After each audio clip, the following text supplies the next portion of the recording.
எல்லாருக்கும் வணக்கம். நம்ம ஐயனார் துணை சீரியல்ல ஐயனார் துணை வீட்டை புதுப்பிக்க போறாங்க. ஆனா இந்த விஷயத்திலே வானதி உள்ள நுழைஞ்சு சோழனுக்கும் நிலாவுக்கும் இந்த நேரத்துல வேலையே இல்லை, இந்த நேரத்துல கட்டட வேலை ஆரம்பிச்சு என் பாண்டியோட கடை எல்லாத்தையும் சொரண்ட பாக்குறீங்களா அப்படின்னு நம்ம சோழனையும் நிலாவையும் அவமானப்படுத்தி இந்த வீட்டில் இருக்கிறதுக்கே உங்களுக்கு தகுதி இல்லை அப்படிங்கிற மாதிரி பேசுறாங்க. நம்ம நிலாவுக்கு வீடு கட்டுறதுக்கு மட்டும் இல்லை, இந்த கல்யாணத்தை நடத்துற அளவுக்கு கோடி ரூபாய் டீல் நம்ம நிலா கையில கிடைக்குது. வானதி முகத்துல எப்படி நம்ம நிலா கரிய பூச போறாங்க தெரிஞ்சுக்கிறதுக்கு இந்த வீடியோக்கு ஒரு லைக் போட்டுக்கோங்க. இன்னைக்கு பாத்தீங்கன்னா நம்ம நிலா 5 லட்சம் ரூபாய் பணத்தை திரும்ப கொடுத்தாதான் நம்ம சோழனை ஜெயிலில் இருந்து வெளியே கொண்டு வர முடியும் அப்படின்னு முடிவு பண்ணி இன்வெஸ்ட்மெண்ட்டாக கொடுத்த 5 லட்சம் ரூபாய் பணத்தை வாங்கிட்டு போய் நம்ம சோழனுக்காக ஓனர்கிட்ட கொடுத்து சோழனை வெளியவும் கூட்டிகிட்டு வந்துடுறாங்க. நீங்கள் எனக்காக இந்த அளவுக்கு கஷ்டப்படணுமா சோழன் அப்படின்னு நம்ம சோழனோட நெஞ்சில் சாஞ்சு அழுகுறாங்க நம்ம நிலா. நம்ம சோழனை நல்ல வழிக்கு கொண்டு வரதுக்காக நம்ம நிலா பாடுபடுறதை பார்த்து நம்ம சேரனன்னா சந்தோஷப்பட்டுக்கிட்டு இருக்க. இந்த சந்தோஷம்லாம் கொஞ்ச நேரத்துக்கு தான் அப்படிங்கிற மாதிரி நம்ம அனீஸ் பையா ஐயனார் துணை வீட்டுக்கு வந்து பரபரப்போட பேச ஆரம்பிக்கிறாரு. இன்னைக்கு என்னோட தாய் மாமா ஃபோன் பண்ணி மிரட்ட ஆரம்பிச்சிட்டாரு. இன்னும் 3 மாசம் தான் டைம் கொடுத்துருக்காங்க. நான் சந்தாவை ஊருக்கு கூட்டிட்டு போகணுமா, அங்க வச்சு என்னோட தாய் மாமாவுக்கும் சந்தாவுக்கும் கல்யாணம் அப்படின்னு பேசி முடிவு எடுத்திருக்காங்களாம். ஊர் பெரியவங்க சொன்னா அந்த கட்டுப்பாட்டை மீற முடியாது, சந்தாவை கூட்டிட்டு வாங்க, அதுக்கு உங்களுக்கு 3 மாசம் தான் டைமு, அதுக்கு மேலாம் பொறுத்திருக்க முடியாது அப்படின்னு சொல்றாங்க அப்படின்னு இங்க அனீஸ் பையா நம்ம சேரன் அண்ணா கிட்ட சொல்ல நம்ம சேரனன்னா ஒரு முடிவுக்கு வராங்க.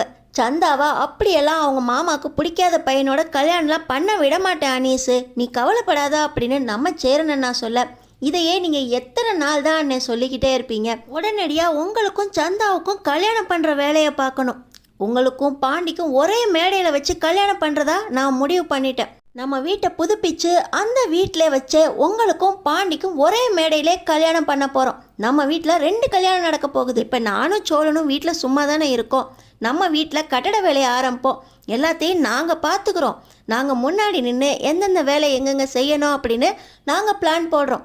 அண்ணே நானும் ஒரு ஆர்கிடெக்ட் தான் அண்ணே, மறந்துடாதீங்க, எல்லாத்தையும் நான் ஃபினிஷ் பண்ணி தரேன் அண்ணே. இப்போ பார்த்தீங்கன்னா சந்தாவுக்கு ஊரில் கூப்பிட்றாங்க, அதுக்கு முன்னாடியே உங்களுக்கு கல்யாணம் பண்ணி ஆகணும். பாருங்க, பாண்டி உங்களுக்காக தான் கல்யாணத்தை தள்ளி போட்டான், இப்போ அவங்களுக்குள்ள சண்டை வரக்கூடாது அப்படிங்கிறக்காக அங்கே எங்கே நல்லா தான் சுற்றிக்கிட்டு இருக்கான். 2 பேரும் சந்தோஷமாக இருக்க மாதிரி தான் தெரியுது. அவங்கள்ட்ட கேட்டு உங்கள் கல்யாணத்தையும் அவன் கல்யாணத்தையும் ஒன்றா முடிச்சிருவான்னு. வீட்டில் கட்டட வேலை ஆரம்பிக்கிறதுனா உங்களுக்கு ஒரு ரூம், பாண்டிக்கு ஒரு ரூம், 2 ரூம் எடுத்துருவோம். அப்பாவும் வெளியே தான் இப்போல்லாம் தங்கிக்கிட்டு இருக்காங்க, அப்பாவுக்கு ஒரு ரூம் அப்படியே வெளியே ஒன்று கட்டிடுவோம். அப்படியே ஒரு 2 மாதத்துக்குள்ளே இந்த வீட்டு கட்டட வேலை எல்லாத்தையுமே வேகமாக பார்க்க சொல்லிடுவாண்ணே. உங்களுக்கு தெரிஞ்ச எல்லா வேலையாட்களையும் வச்சு வேலை வாங்குங்கண்ணே, நான் டிசைன் பண்ணி தரேன், இதோ சோழன் இருக்காரு, மே வேலையெல்லாம் அவர் பார்க்கட்டும் அப்படின்னு நம்ம சோழன் சொல்கிறாங்க. ரூம் எடுக்கிறதுலாம் சரிதான்ப்பா, 2 மாதத்தில் வேலையை முடிச்சதுக்கப்புறம் என்ன பண்ண போகிற, உங்களுக்கும் பாண்டிக்கும் ஒரே மேடையில் வச்சு கல்யாணத்தை முடிச்சிருவானே. உங்கள் வீட்டில் பேசுகிறதுக்கு இதோ அனீஸ் இங்கே தான் இருக்காரு, சந்தாவுக்கு சரணை கல்யாணம் பண்ணி கொடுக்குறதுல உங்களுக்கு சந்தோஷம் தானே அப்படின்னு அனீஸ் பையாட்ட கேட்க, நான் தான் அப்பயே சம்மதம் சொல்லிட்டேனே, இப்பயே கல்யாணத்தை வச்சாலும் நான் சந்தாவை கூட்டிகிட்டு வரேன் அப்படின்னு அனீஸ் பையா சொல்கிறாரு. இல்லை இல்லை, எங்கள் வீட்டை ரெடி பண்ண போகிறோம், 2 பேரும் புது வீட்டில் பாலை காய்ச்சி கல்யாணம் பண்ண உடனே இந்த வீட்டில் தான் இருக்க போகிறாங்க, அவங்களுக்குன்னு ரூம் கட்ட போகிறோம் அப்படின்னு சந்தோஷமாக நம்ம நிலா பேசி 2 பேர் கல்யாணத்தையும் முடிக்கிறதுக்கு பிளான் போட்டாங்க. இப்போ நம்ம சோழன், பரவாயில்லைங்க, நான் வீட்டில் இருந்தாலும் ரொம்ப சோகமாக இருப்பேங்கிறத மறந்து இப்போ இந்த வேலையில் என்னை முழுசாக ஈடுபடுத்திக்கிறேங்க, நீங்களும் வீட்டில் இருக்கீங்க, புதுசாக டிசைன்லாம் பண்ணி கொடுத்துருவீங்க அப்படின்னு நம்ம சோழனும் ரொம்ப சந்தோஷமாக பேச, ரொம்ப நல்ல முடிவு எடுத்திருக்கப்பா, 2 பேருக்கும் ஒன்றாவே கல்யாணத்தை வச்சிடலாம், ரொம்ப நல்ல முடிவு, இந்த வீட்டில் கல்யாணமே நடக்காதுன்னு சொன்ன ஊர்வாயெல்லாம் மூடிடலாம், ஆம்பளை பசங்க மட்டும்தான் இந்த வீட்டில் இருக்காங்க அப்படிங்கிற பேர் மாதிரி இந்த வீட்டில் 3 மருமகள் இருக்க போகிறோம் அப்படின்னு நம்ம நிலா ரொம்ப சந்தோஷமாக பேசிக்கிட்டு இருக்க. இந்த விஷயத்தில் நம்ம நடேசன் அப்பாவும் ரொம்ப சந்தோஷப்படுறாங்க.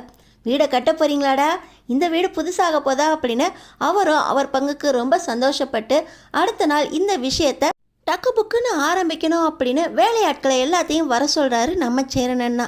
இந்த நேரமாக பார்த்து நம்ம வானதி வீட்டுக்கு வராங்க. வீட்டுக்கு வந்தவங்க வீட்டு முன்னாடி ஜல்லி செங்கல் எல்லாமே கிடக்கிறத பார்த்து வீடு கட்ட போகிறீங்களா அப்படின்னு ரொம்பவே ஆச்சரியமாக கேட்க, என்னம்மா இப்போல்லாம் ரொம்ப ஊர் சுற்றுறீங்க போல, வீட்டு பக்கமும் காணா ஷெட்டு பக்கமும் காணா அப்படின்னு நடேசன் அப்பா கேட்குறாங்க. ஆமாம் ஆமாம், பாண்டியை நான் கல்யாணம் பண்ணிக்கிறதுக்கு முன்னாடி புரிஞ்சுக்கணும்னு சொன்னானாமே, இப்போ ரொம்ப நல்லா வெளியெல்லாம் கூப்பிட்டு போகிறான், நிறைய செலவு பண்ணுறான், எனக்கு வாங்கி திங்கிறதுக்கு நிறைய கொடுத்துக்கிட்டு இருக்கான். ஆமாம், இப்போ இந்த வீடெல்லாம் கட்ட போகிறீங்களே, இதுக்கெல்லாம் யார் செலவு பண்ண போகிறது அப்படின்னு வானதி கேட்குறாங்க. அதை பற்றி உனக்கு என்னம்மா கவலை அப்படின்னு நம்ம நடேசன் அப்பா கேட்க, நான் தான் கேள்விப்பட்டேனே, சோழனுக்கும் வேலை போயிருச்சான், நிலாவுக்கும் வேலை போயிருச்சான், வீட்டில் வேலை செய்கிறது மொத்தத்துக்கு சேரன் மட்டும்தான். அவர் கொத்தனாரு, இந்த ஆட்களை பிடிச்சி விடுறது, செங்கல் ஜல்லி இதெல்லாம் அவர் பார்த்துக்கிறாருன்னு வைங்களேன். ஆனால் காசுக்கு என்ன பண்ணுவீங்க? பாண்டி மட்டும்தான் ஷெட்டு வச்சுருக்கான், அந்த ஷெட்டில் இருக்க காசெல்லாம் இங்கே போட போகிறீங்களா? இந்த வீட்டுக்கு வேறு யாரும் செலவெல்லாம் பண்ண மாட்டிங்களா அப்படின்னு இந்த வானதி பணப்பிரச்சனையாக ஆரம்பிக்கிறாங்க. இந்த நேரம் பார்த்து தான் நம்ம சேரனன்னா வராங்க. இல்லைப்பா, எல்லா விஷயத்தையும் நாங்கள் பார்த்துக்கோம், எங்கள்கிட்ட காசெல்லாம் இருக்குப்பா, கல்யாணம் பண்ணுறதா முடிவு பண்ணியிருக்கோம் அப்படின்னு சொல்ல. யாருக்கு? உங்களுக்கு கல்யாணமா? உங்களுக்கு கல்யாணம் பண்ணுறதுக்காக நீங்கள் வீடை கட்டிக்குவீங்களா?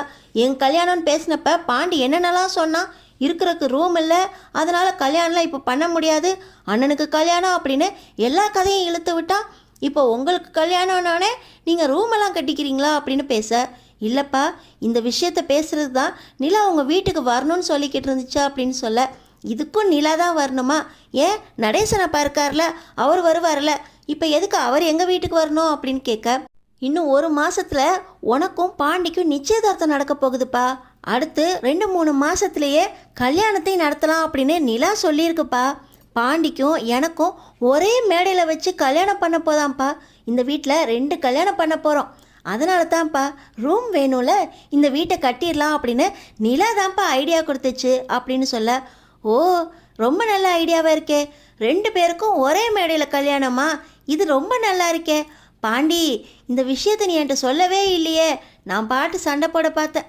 பரவாயில்ல பரவாயில்ல, இந்த வீடு கட்டுறதுக்கு எவ்வளோ காசு ஆகுமோ நீயே கொடுத்துரு பாண்டி, எனக்கு எங்கள் வீட்டில் பணம் சேர்த்து வச்சுருக்காங்க, நீ என்ன சொத்தா கேட்க போகிற? வரதட்சணைலாம் உனக்கு கொடுக்க மாட்டேன், அவங்க சேர்த்து வச்சுருக்க காசை நான் கொண்டு வந்து தரேன், நமக்கு ரூமு சூப்பராக செட் பண்ணிடு அப்படின்னு இந்த வானதி சொல்ல. நம்ம நிலா தான் வீட்டை கட்டிடுங்கன்னு சொல்லிட்டோம், கல்யாணம் பண்ணிடுங்கன்னு சொல்லிட்டோம், ஆனால் இந்த வீட்டுக்கும் கல்யாணத்துக்கும் எந்த உதவியும் செய்ய முடியலையே, சோழன் கூட இப்போ வேலை இல்லாமல் இருக்காரு அப்படின்னு ரொம்பவே வருத்தப்படுறாங்க. ஆனாலும் இந்த வருத்தத்தை எல்லாம் மறைச்சு நம்ம சோழனும் நிலாவும் அன்னைக்கு சாயந்தரமே வானதி வீட்டுக்கு போய் சேரன் அண்ணாவுக்கும் பாண்டிக்கும் ஒரே மேடையில் வச்சு கல்யாணம் பண்ணுற முடிவு எடுத்ததா அவங்க வீட்டில் சொல்கிறாங்க. அவங்களும் பொண்ணை எவ்வளோ நாள் தான்ப்பா நாங்கள் வீட்டிலே வச்சுருக்கிறது, நல்லா பாண்டி கூட ஊர் சுத்தவும் ஆரம்பிச்சிட்டா, இப்போயாவது இந்த முடிவு எடுத்தீங்களே அப்படின்னு சொல்லி கல்யாணத்துக்கும் ஒத்துக்கிறாங்க. இந்த நேரத்தில் தான் நம்ம நீலா ராகவ் கம்பெனியில் இருக்கும்போது 25 கோடி ரூபாய் ப்ராஜெக்ட் செஞ்சாங்க பார்த்தீங்களா, அந்த கஸ்டமர் நம்ம நிலாவை தேடி வராங்க.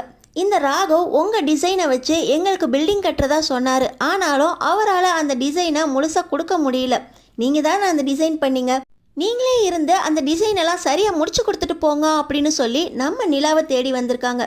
இப்போ ராகவும் கூட வந்திருக்காரு.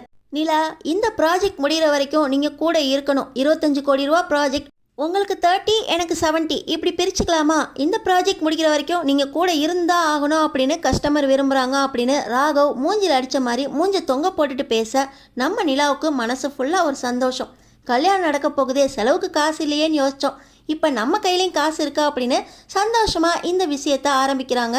நம்ம நிலா ஒரு விஷயத்தை ஆரம்பித்த உடனே எல்லாமே கைகூடி வந்துருச்சு. இந்த சந்தோஷமான விஷயம் கூடிய சீக்கிரமே நம்ம ஐயனார் துணை வீட்டில் எப்படி நடக்க போகுது தெரிஞ்சுக்கிறதுக்கு நம்ம சேனலை சப்ஸ்கிரைப் பண்ணி தொடர்ந்து பாருங்கள்.